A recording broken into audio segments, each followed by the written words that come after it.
दोस्तों, मेरे इस चैनल में आपका स्वागत है। सबसे पहला जो क्वेश्चन है वो ये है कि 230 थिक ब्रिक वर्क्स में जिसका मोटर रेशियो 1:6 है, तो उसमें सीमेंट बैग कितना लगेगा और कितना केजी में भी लगेगा, वो मैंने बताया है। जैसे 1.25 बैग लगेगा और केजी में कन्वर्ट किए तो 62.5 केजी बैग आपको 230 1 क्यूबिक मीटर के लिए लगेगा। उसी तरीके से हाफ ब्रिक वर्क होता है, जो 4 इंच का ब्रिक वर्क, अगर उसका रेशियो 1:4 रहा तो 10.64 केजी पर स्क्वायर मीटर लगेगा, क्योंकि इसका जो मोड ऑफ मेजरमेंट होता है हाफ ब्रिक वर्क का, तो वो होता है स्क्वायर मीटर में। तो स्क्वायर मीटर में जो सीमेंट का कंजम्पशन रहेगा 10.64 केजी रहेगा। इसका कैलकुलेशन मैंने वीडियो में दे रखा है, एक वीडियो है जिसका लिंक मैं आपको दे दूंगा नीचे, वो देख लीजिएगा, इसमें इसका कैलकुलेशन भी है। तो चलते हैं दूसरे क्वेश्चन की तरफ। दूसरा क्वेश्चन ऐसा है कि व्हाट इज ओपनिंग और cutout deduction rule for in ceiling measurement works.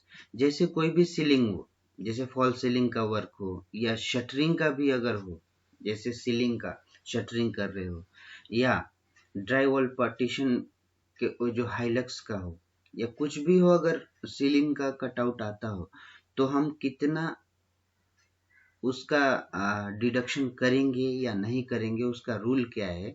तो एज पर आईएस कोड 1200 के हिसाब से अप टू 0.4 स्क्वायर मीटर अगर कटआउट है, जैसे 0.2 बाई 0.2 है, तो उसका डिडक्शन हम नहीं करेंगे। 0.4 स्क्वायर मीटर 1 इंटू 0.4, अगर इतना ओपनिंग रहा तो हम नहीं कर सकते। अगर इससे एक्सीड करता है तो हमको डिडक्शन करना पड़ेगा।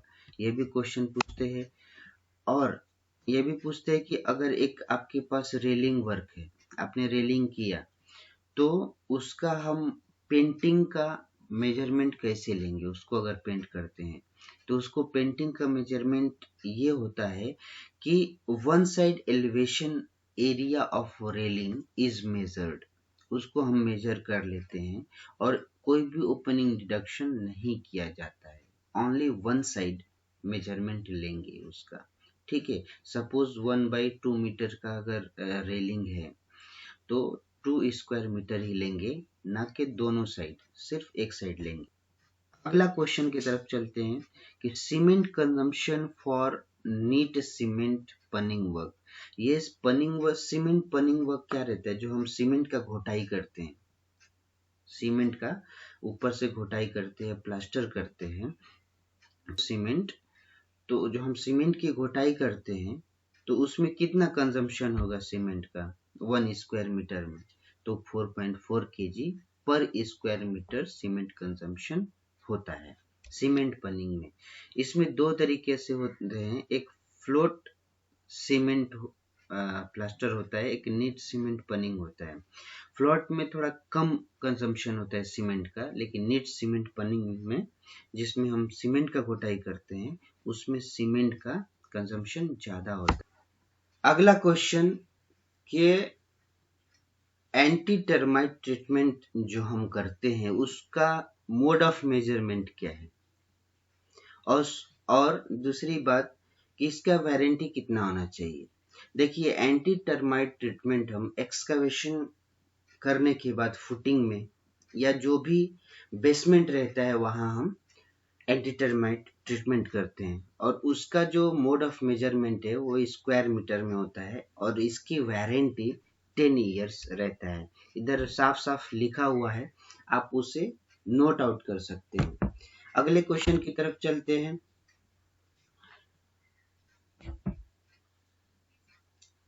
अभी प्लास्टर वर्क में सीमेंट का कंजम्पशन कितना होना चाहिए।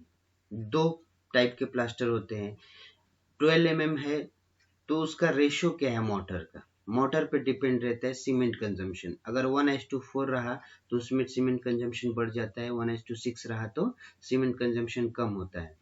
तो 1:4 में 5.47 kg पर स्क्वायर मीटर लगता है और 1:6 अगर मोटर रेशियो रहा तो 3.6 kg पर स्क्वायर मीटर रहता है। इसका भी मैंने कैलकुलेशन एक वीडियो में करके दिया है, उसका लिंक मैं नीचे दे दूंगा। आप उसको कैसे निकालते हैं कि एक स्क्वायर मीटर में 5.47 kg पर स्क्वायर मीटर और 3.6 kg पर स्क्वायर मीटर कैसे आता है, आप उसे कैलकुलेट कर सकते हैं। नेक्स्ट क्वेश्चन की तरफ चलते हैं। In which case shuttering should be measured in running metres. Shuttering तो स्क्वायर मीटर में मेजर करते हैं, लेकिन कुछ ऐसे केसेस होते हैं जिसमें हमें इस शटरिंग का मेजरमेंट स्क्वायर मीटर में लेना पड़ता है। तो मैं ऐसे वैसे नहीं बताऊंगा, डायरेक्ट IS कोड 1200 पार्ट 5 के अकॉर्डिंग के हिसाब से मैं बता रहा हूँ कि if edges of slab and bricks bands runners height under 200 mm width हो और thickness should be measured in running metre.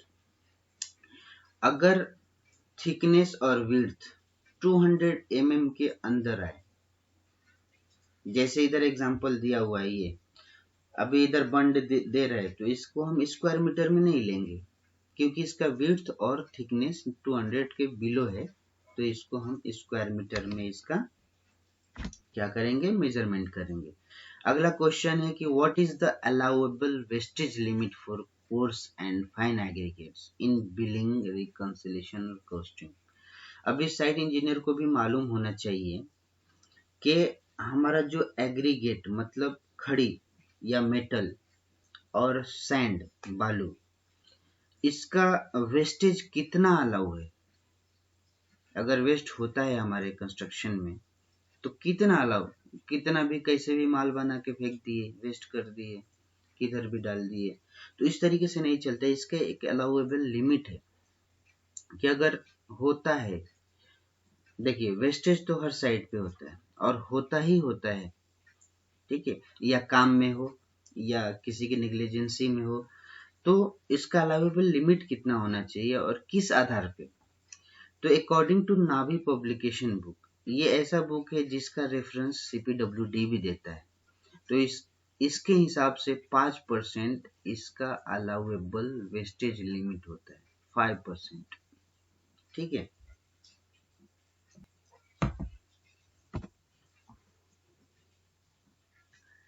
उसी तरीके से नेक्स्ट जो क्वेश्चन है कि what is the allowable wastage limit of reinforcement steel for reconciliation. अब reconciliation होता है हर साइड पे कि भाई हमारे साइड पे इतना टन स्टील आया और इतने टन का बिलिंग हो गया, तो बाकी गया कहाँ। समझ लो 5 टन आया, 4.5 टन का बिलिंग हुआ, तो 0.5 टन कहाँ गया। तो उसका रिकंसिलेशन करने के लिए हमको 100% स्टील तो यूज नहीं करते। 5 टन आया, 5 टन का बिल कर दिए या 5 टन लग गया, नहीं होता ऐसा कहीं पे। तो आखिर बाकी का जाता कहाँ है, तो उसमें एक वेस्टेज लिमिट रखा गया है एज पर CPWD। 2% हमको लेना है रिकंसिलेशन में। और दूसरी बात कि 2% to 2.5% based on market practice, wherein 2% is countable and 0.5% is invisible wastage, uncountable। जैसे कटिंग के दौरान चले जाता है, जो हम ये नहीं कर सकते उसको, और प्रैक्टिस से एकदम एक्जैक्टली 2% नहीं होता है, 2.5% तक जा सकता है, लेकिन उसके आगे नहीं जाना चाहिए, ये भी ध्यान रखना चाहिए। और रिकंसिलेशन में हमको 2% ही पकड़ना है। अभी इसमें पूछा है what is difference in between extra item versus substitute item. अभी कोई कोई BOQ में ऐसे आइटम होते हैं जिसका रेट नहीं रहता है या उसका कॉस्ट एस्टिमेट किया हुआ नहीं रहता है, तो ऐसे आइटम को हम एक्स्ट्रा आइटम कंसिडर करके उसका रेट एनालिसिस कर सकते हैं। और इसका जो डिफरेंस मैं बताने जा रहा हूं देख लीजिए। Substitute items are replacement of another items having not extra cost. उसी कॉस्ट में हमको उसको करके लेना है। तो क्लाइंट क्या करते हैं, दूसरे आइटम में देके वो आइटम को सब्स्टिट्यूट करके दे देते हैं ताकि कॉन्ट्रैक्टर को भी कॉस्ट इम्पैक्ट ना पड़े। अगर आप बिलिंग किए हो या इस तरीके से आपने कुछ आइटम का रिप्लेसमेंट किया हो तो आपको समझ में आ रहा होगा। एक्स्ट्रा आइटम्स आर रिप्लेसमेंट और एडिशनल एक्टिविटीज, लेकिन वो काम को कंप्लीट करने के लिए हमको पोकलेन की जरूरत है। तो उसको हम क्या करेंगे, एक्स्ट्रा आइटम में उसका रेट एनालिसिस करके, अगर 1 घंटा में जेसीबी का ले रहा हूं तो 1.5 आवर, इस तरीके से हम रिप्लेस करके ले सकते हैं उसका कॉस्ट एनालिसिस करने के बाद। ठीक है, इस तरीके से ये सब्स्टिट्यूट और extra items are similar but somewhat is different. ठीक है, अभी इसका एग्जांपल अगर आप देखें कि हम एक्स्ट्रा आइटम और सब्स्टिट्यूट आइटम कैसे क्लेम करना चाहिए, एडिशनल जो है। अभी जो अकॉर्डिंग टू सीपीडब्ल्यूडी में अगर स्लैब की हाइट 3.5 mm तक है और उससे एक्सीड हो रहा है तो CPW doesn't allow to use single staging for slab shuttering. Single stage में उसको स्लैब शटरिंग नहीं करता है, उसको डबल स्टेजिंग लगता है। इसलिए extra item or additional can be claimed by contractor if there is height criteria not mentioned in BOQ। अगर हमको स्लैब का स्कैफोल्डिंग लगाना है लेकिन वो 2 स्टेज में आता है। सेकंड थिंग, अगर बीओक्यू में हाइट का क्राइटेरिया नहीं दिया है, ओनली स्कैफोल्डिंग दिया हुआ है, तो हम जो extra according to CPWD 3.5 metre के अब हम स्कैफोल्डिंग लगाते हैं तो उसका आप मेजरमेंट ले सकते हैं if height criteria not mention in BOQ. किसी बीओक्यू में दिया रहता है कि जो भी स्कैफोल्डिंग है 3.5 मीटर का ही है। अभी जो अगला क्वेश्चन है, हाउ मच एरिया और deduction shall not be made in flooring measurement। तो up to 0.2 square meter area opening or cutout in any kind of flooring works cannot be deducted up to 0.2 square meter area। ये भी ध्यान रखें, काफी interview में question पूछते हैं। Next है, what is the allowable limit for wastage of cement for reconciliation. जैसे आपसे पूछा गया कि स्टील का वेस्टेज कितना होना चाहिए, कोर्स और फाइन एग्रीगेट का वेस्टेज का लिमिट कितना होना चाहिए, और सीमेंट का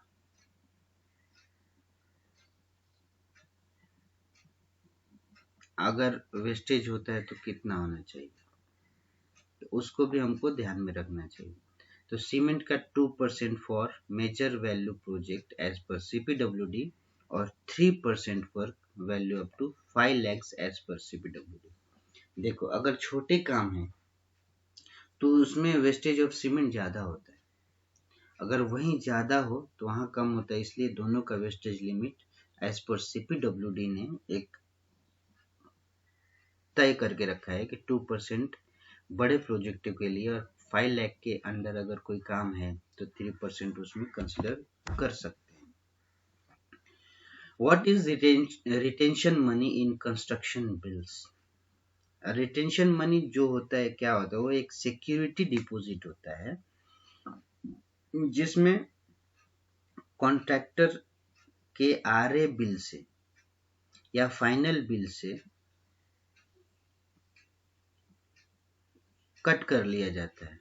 जनरली 5% होता है वर्क डन वैल्यू का, लेकिन एज पर सीपीडब्ल्यूडी के मैनुअल और उसके गाइडलाइन के हिसाब से it should be equal to 2.5% of the running bill as well as final bill. लेकिन हमारा जो 5% रहता है वो जनरली हम कंसिडर करते हैं, ठीक है। और ये जो रिटेंशन मनी होता है कब रिलीज किया जाता है, जब डिफेक्ट लायबिलिटी पीरियड डीएलपी खत्म हो जाता है, जो कॉन्ट्रैक्ट में मेंशन रहता है। जैसे 2 ईयर कोई कोई देता है, कोई 1 ईयर रहता है, कोई 5 ईयर भी रहता है। तो इस डिफेक्ट लायबिलिटी पीरियड जैसे ही खत्म हो जाता है, जिसको रिटेंशन पीरियड भी बोलते हैं मनी का, तो वो खत्म होने के बाद हमको रिटेंशन मनी रिलीज हो जाता है, ठीक है। नेक्स्ट है what is the value of labour cess, it is liability of client और कॉन्ट्रैक्टर। अगर लेबर सेस है तो वो कौन पे करेगा और किसकी जिम्मेदारी है। तो approximate 1% of work done value shall be considered of labor cess, and it is part of BOCW, means Building and Other Construction Welfare Act 1996. Labor cess it is liability of client or owner and paid by him directly or through contractor. मतलब जो labour cess होता है client की liability होती है। अब ये सवाल रहा कि वो लायबिलिटी भरता है कौन, वो क्लाइंट भी भर सकता है और क्लाइंट कॉन्ट्रैक्टर के थ्रू भी भरवा सकता है, ठीक है। दोस्तों अगर मेरा ये वीडियो अच्छा लगा, ये क्वेश्चंस आपके लिए कुछ भी वैल्यू रखते हों, तो प्लीज मेरे वीडियो को लाइक करें, शेयर जरूर करें और मेरे चैनल को सब्सक्राइब कर ले। Thank you very much.